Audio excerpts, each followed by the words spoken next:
Well, hi there. T8 just got home a little while ago from my second infusion of floridabine. And I got to share a story with you that's actually funny. And funny really is important at this particular time. This morning I got my PICC line.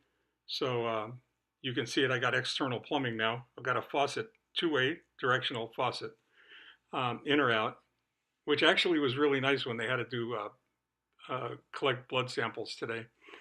In any case, that's not the part that's funny. I'm sitting in the hospital and I'm waiting and I'm trying to get on a site and I can't get on the site. And I've got my phone in my hand and I'm working on it and I'm trying to get to the site, and it's facial recognition. And you have to appreciate the fact that facial recognition is facial recognition.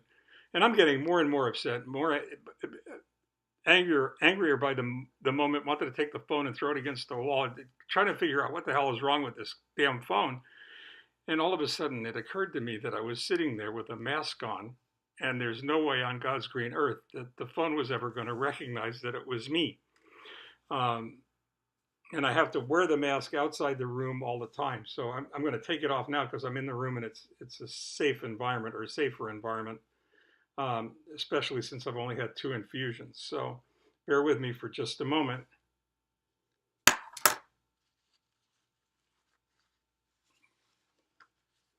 All things considered, today was a good day. Chemotherapy is really strange in the respect that you can feel that things are different, that your body's not the same, that it feels odd, uncomfortable. My blood work is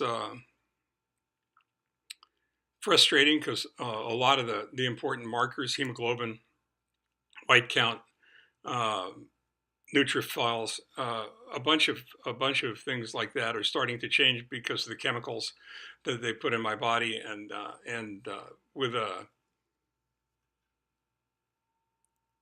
with hemoglobin that's gone down into the 7s, you're tired all the time. I mean, you just don't have energy, and you've got a really strange attitude about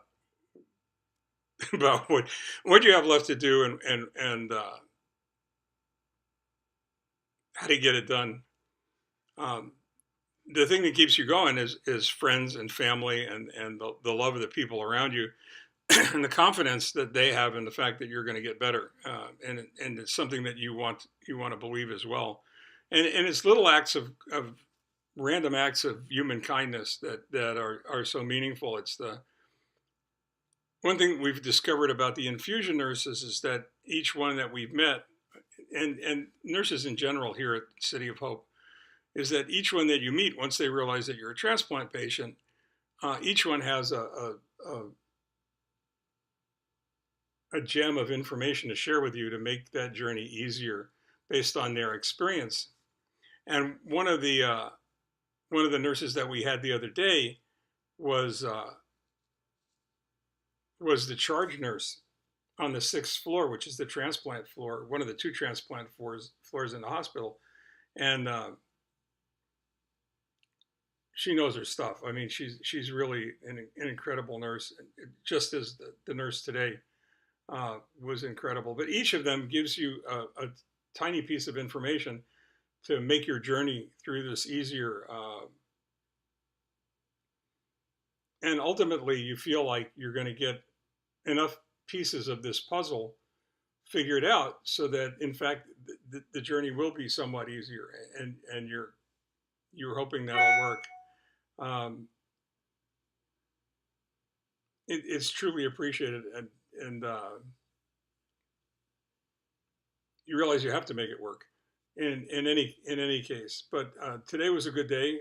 We got to see my brother-in-law, who came down to donate blood in the middle of a day, which is it's a big deal because he's coming a long way from Agoura Hills, California, and 2 friends, dear friends of my daughter and son-in-law, who came up and gave blood today. And we were fortunate enough to actually get to see them in in the cafeteria after they were able to uh, give blood, and it's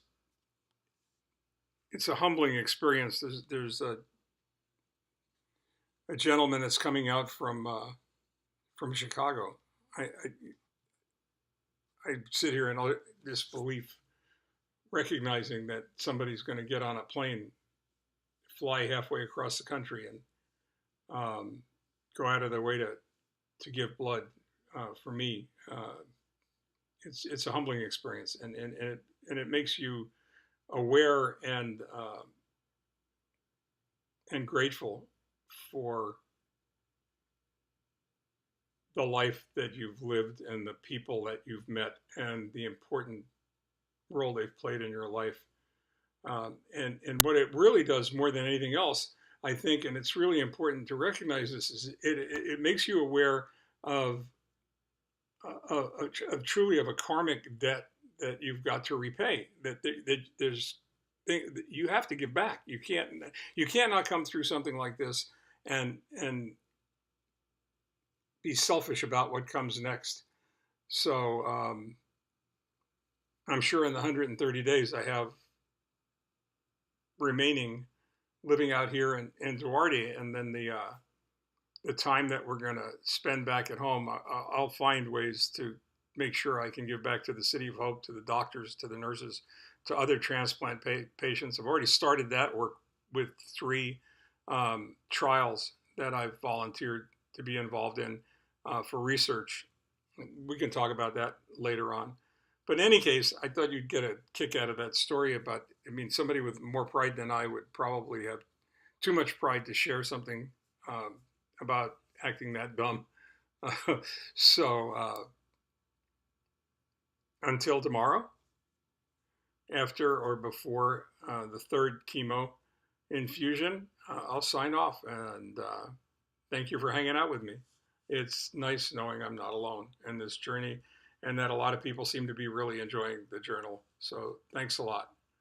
Love you all very much. Bye-bye.